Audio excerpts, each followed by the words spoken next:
Okay, this is chapter 3, section number 2, part 3, and this is titled The Invasion of Smallpox. The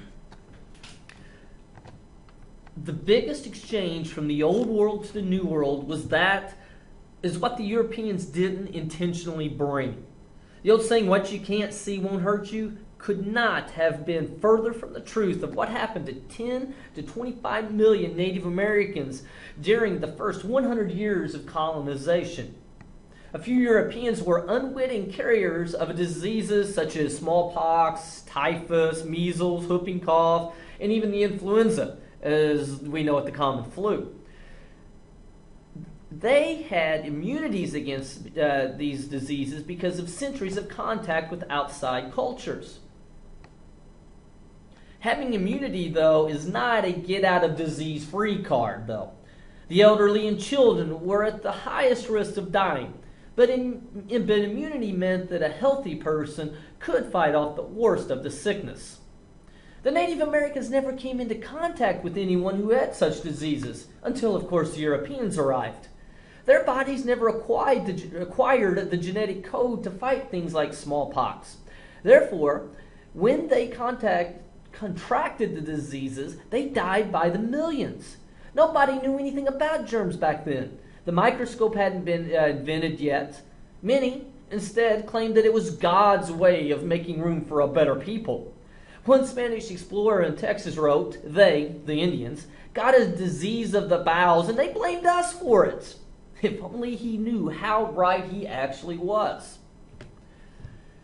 The same story about how Europeans came to rule the Americas would play out like a broken record for the next 400 years.